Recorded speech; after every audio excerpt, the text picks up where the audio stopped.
Ferris State wins 78-17 over Central Oklahoma in the second round of the NCAA Division II football postseason. Here with head coach Tony Annese, quarterback Trinidad Chambliss, as well as linebacker Sefa Saipaia. Obviously, Coach, will start with you. A big win today, especially against a really good Central Oklahoma team that really showed this season that they're a good program in the right direction. Just talk about what this means wins at home here this afternoon. Yeah, Central Oklahoma won the MIAA. We know because we lost to Pitt State.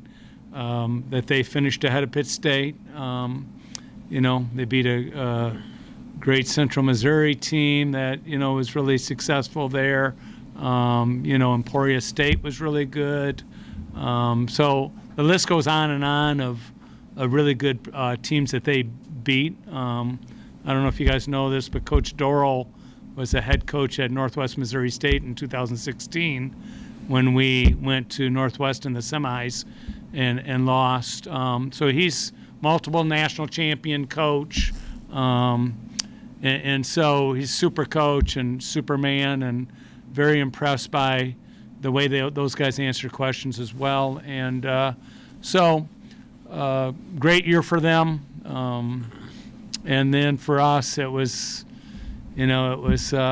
quite a performance. We were able to. We wanted to run the ball. We thought that was kind of the key. We just want to establish that. It's a little bit harder sometimes to run the ball against GLIAC schools, particularly GLIAC schools that have former assistants that know about everything we're doing. And so it was nice to play somebody who was a little bit unfamiliar to us, and we were able to do some really good things. Our defense, I thought, settled in really well. It's hard to settle in. They're the number one offense in the nation, right? And it's hard to settle in, but we did, and just had a resounding win, as resounding of a win in the playoffs that I've ever experienced. Yeah, and you mentioned running the football. Obviously, 53 carries for almost 500 yards, almost 700 in total offense. Just talk about what was working for on the offensive side of the football, as well as getting some key turnovers defensively to end up running away with this one. Excuse me. Trinidad operated the system extraordinarily well. Cannon did his thing when he touched it. 12 carries for 200 yards. 3 touchdowns. Trinidad had 116 yards rushing. Zach Ahern rolled in there, 4 for 69. And so,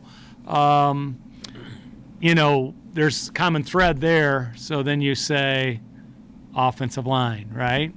And when we've been good, it's because our offensive line, when we're good, it's because our offensive line dominates. And I felt like they dominated the game today. Absolutely. Trinidad for you guys offensively, a lot of big plays, especially some of them almost touchdowns. Obviously, you guys would like to see those on film and play it back, but obviously 320 yards for you, 5 touchdowns. What did you see out there against that defense that you're able to exploit and be able to score some of those big plays? Yeah, coming out into the game, we had to set the tone early. We know that they're a pretty good defense, a lot of playmakers in the secondary and whatnot. But credit to our offensive line. They started the game off hot. They always have played really well this whole season. And without them, we're nothing. So just credit to Cannon, the offensive line, and just everyone, playmaking. So Sefa, for you guys defensively, getting a couple takeaways. Obviously, I know that means a lot for your group, especially you yourself getting an interception. Just talk about that play as well as just the defensive effort to be able to take the football and get it in your offense's hands. I think it's just a mentality for us. We're just one as a unit. When one of us is winning, we're all winning. So we can't win by yourself though. So I think when everyone does their job, everyone does their 111. We do what we need to do and we get out of there. And then, Seth, getting those turnovers, it kind of felt like a big momentum shift after they took the lead in the second quarter. So do you guys believe that momentum was a real thing, and when did you guys notice it kind of switched in your favor? I think for us as a defensive unit, we got the momentum always. In our minds, we always coming out there. If there's a turnover, that happens like, the one today, that we go out there and we're like, no, we're going to swarm the field, take the field, storm it, and we're just going to go out there and play our best ball. So, but yeah, it definitely does affect the other team, and it's good for us. And then, Trinidad, how nice is it just to have, so say you guys turn over the ball, you have that defense who's always just been so solid all year as kind of just something to fall back on if everything's not going right, and it was going right today. Yeah, I've been seeing this defense in practice the whole year, and it's tough every day. They're the best defense in the nation, and I know that they have our back just as much as we have their backs.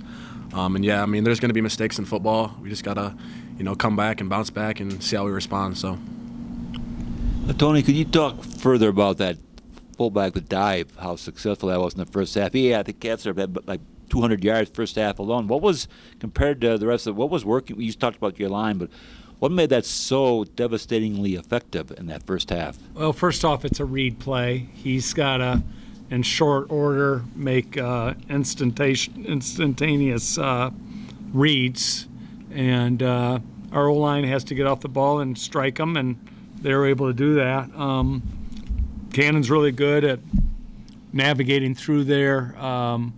It's been really a positive way of us attacking. I'm still really committed to option football for my whole life, and I got a great option quarterback. So that's part of it, and then the other part is we're an efficient pass team, and so when we're an efficient pass team, it makes people have to pick their poison, and so that's a big part of it.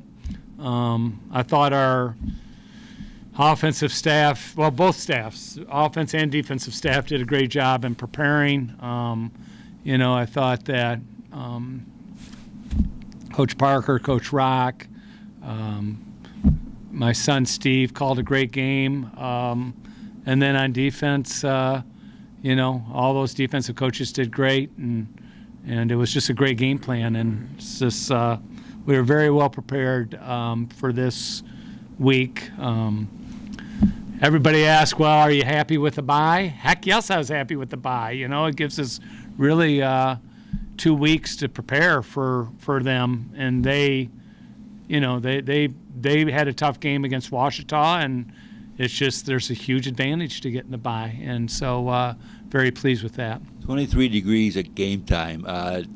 Did not appear the weather was a zero factor, correct? Didn't have any factor at all, or do you think maybe Oklahoma struggled a little bit, or didn't seem to be like it was a factor for anybody? I just think our team is so tough when it comes to the weather. Way tougher than me. I've taken 7 jackets off already, and I'm still 4 or 5 thick. I froze to death. So I don't know if it bothered them, but it bothered me a lot. My feet are still cold. So I don't know. You'd have to ask Central Oklahoma if it bothered them. The 3 turnovers they had were pretty big. I don't know if the cold is a part of that, but traveling here and being a part of these elements, it isn't easy. It isn't easy.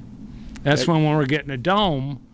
When we get that dome, we don't have to worry about it anymore. So, you players talk about next week. How much momentum? You're going to have a very tough team next week, obviously, in Harding. So, how much momentum does a big win like this give you guys? Getting this dub, and winning so big, it gives us confidence going into next week. We know that UCO was a good team, and we executed greatly today. We know that Harding is a great team. We see that they run the ball a lot, and they melt the clock a lot, and it limits our time of possessions. And we just have to be ready for that, and hopefully our defense will be ready for that too. And then offensively, we just have to be ready for anything. We know that they have a pretty good defense, and we just got to do what we did today. It doesn't change, man. I mean, standard doesn't change. Week in, week out, you just got to come in and do your job. No matter who's in front of us, we're just going to come in and do our job. So it could be anybody. We're going to come to work. Absolutely. Sefa, Trinidad coach, thank you so much for joining us here today, and congrats on the victory. Thank you.